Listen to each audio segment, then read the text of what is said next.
بسم اللہ الرحمن الرحیم۔ دوستو، یہ ایک چالاک لومڑی اور لالچی بطخ کی کہانی ہے۔ ہرے بھرے درخت برف باری کی وجہ سے سفید نظر آ رہے تھے۔ سردیوں کے دن تھے۔ برف باری ہوتے ہی جنگل میں سناٹا چھا گیا تھا۔ جن جانوروں نے سردی کی آمد سے پہلے ہی خوراک ذخیرہ کر لی تھی، وہ مزے سے گھر میں بیٹھ کر کھا پی رہے تھے۔ جنہوں نے کوئی انتظام نہیں کیا تھا، وہ سردی سے کانپتے ہوئے خوراک کی تلاش میں نکلے ہوئے تھے۔ لومڑی رات کا کھانا موٹے خرگوش اور گول مٹول چکور سے حاصل کرتی تھی۔ سردیوں کی آمد سے پہلے وہ روٹی کے ٹکڑے جمع کر لیتی، جو سردیوں کے دنوں میں اس وقت کام آتے جب کھانے کی کوئی چیز نہ ہوتی۔ ایک دن موٹا خرگوش اپنی نانی کے گھر گیا ہوا تھا اور چکور گھر پر نہیں تھا۔ اس رات لومڑی اور اس کے شوہر لومڑ نے رات کو باسی ٹکڑے کھائے۔ صبح سویرے لومڑی نے خوراک کی تلاش میں جنگل کا ایک چکر لگایا، لیکن کھانے کی کوئی چیز دستیاب نہ ہوئی۔ وہ ناکام واپس لوٹی تو اس کا بھوکا شوہر بڑی بے چینی سے اس کا انتظار کر رہا تھا۔ کچھ ملا یا خالی ہاتھ لوٹ آئی ہو؟ اس نے بڑی بے صبری سے سوال کیا۔ لومڑی اپنے شوہر نکھٹو کو گھورا دیکھا اور پھر کہا، اس شدید سردی میں بھلا کیا مل سکتا ہے؟ تو کیا اب پھر باسی روٹی کے ٹکڑے کھانے پڑیں گے؟ لومڑ نے جھنجھلا کر کہا۔ تو بھوری آنکھوں والی لومڑی کو اپنے کاہل شوہر پر سخت غصہ آیا اور بولی، کام کے نہ کاج کے، دشمن اناج کے، کبھی خود بھی خوراک تلاش کر لیا کرو۔ یہ کہتے ہوئے لومڑی نے ڈبے میں سے روٹی کے باسی ٹکڑے نکالے اور لومڑ کے آگے رکھ کر بولی، جب تک خوراک کا بندوبست نہیں ہو جاتا ہمیں انہی ٹکڑوں پر گزارا کرنا ہوگا۔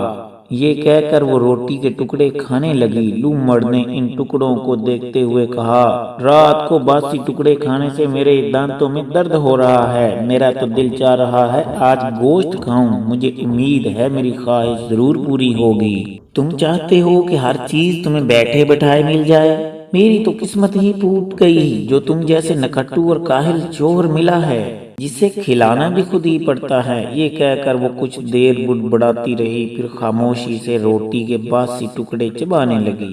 بھوکے لومڑ نے کچھ دیر تک اپنے سامنے رکھے ہوئی روٹی کے ٹکڑوں کی طرف دیکھا، لیکن جب بھوک نے ستایا تو منہ بناتے ہوئے ایک ٹکڑا اٹھا کر چبانے لگا۔ ابھی وہ ٹکڑا چبا ہی رہا تھا کہ آسمان سے پھڑپھڑانے کی آواز سنائی دی۔ پھر چار بطخیں نیچے زمین پر اتر آئیں۔ انہوں نے لومڑ اور لومڑی کو روٹی کے ٹکڑے چباتے ہوئے دیکھا تو ان کے قریب آ گئیں، شاید وہ روٹی کے کچھ ٹکڑے کھانے کے لیے پھینک دیں۔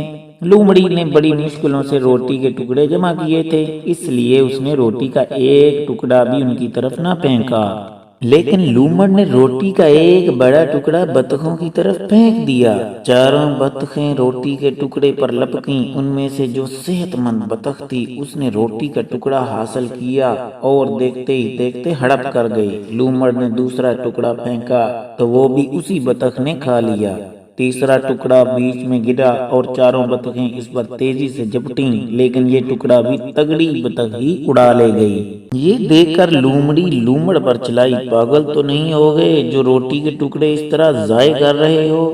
لومڑ نے کہا، یہ خشک ٹکڑے کھا کر میرے پیٹ میں درد ہو گیا ہے، اس لیے یہ ٹکڑے پھینک رہا ہوں۔ لومڑی نے چلا کر لومڑ سے کہا، لیکن اس نے لومڑی کی بات کو کوئی دھیان نہ دیا۔ یہ دیکھ کر لومڑی بہت خفا ہوئی اور بڑبڑائی ہوئی اپنے بھٹ کے اندر چلی گئی۔ تگڑی بطخ ٹکڑوں کے لالچ میں لومڑ کے قریب آ چکی تھی۔ لومڑ بھی جان بوجھ کر ٹکڑے اپنے قریب قریب گرا رہا تھا۔ جیسے ہی لالچی بطخ تھوڑا سا قریب آئی، اس نے اچھل کر بطخ کو پکڑ لیا۔ اس نے بھاگنے کی کوشش کی، لیکن اس سے بھاگا نہ گیا۔ یہ دیکھ کر دوسری بطخیں فوراً اڑ گئیں، کیونکہ لالچی بطخ نے اتنا زیادہ کھا لیا تھا کہ اس کا بھاگنا بھی محال ہو گیا تھا۔ تو لومڑ نے لالچی بطخ کو منہ میں دبائے بھٹ کے اندر داخل ہوا۔ اس نے بطخ کے پر نوچے اور گوشت لومڑی کو پیش کرتے ہوئے کہا، میں نکھٹو اور کام چور سہی، لیکن اتنا احمق بھی نہیں کہ اپنی ساری خوراک ایسے ہی کسی کو کھلا دوں۔ اب تمہاری سمجھ میں آ گیا ہوگا کہ میں سارے ٹکڑے اس لالچی بطخ کو کیوں کھلا رہا تھا۔ آؤ اس سرد موسم میں بطخ کے گرم گرم گوشت کا مزہ اڑائیں۔ تو اس طرح ان دونوں نے اس بطخ کے گوشت کی دعوت اڑائی۔ تو دوستو، اس کہانی سے ہمیں یہ درس حیات ملتا ہے کہ چالاک لوگ بظاہر ہمدردی جتا کر اپنا کام نکال لیتے ہیں اور لالچ بری بلا ہے۔ اگر آپ کو یہ کہانی پسند آئی ہے تو اس ویڈیو کو لائک کر دیں۔ مزید ایسی ویڈیوز کو دیکھنے کے لیے ہمارے چینل کو سبسکرائب کر لیں۔ عرفان فانی کو اجازت دیجیے۔ اللہ حافظ۔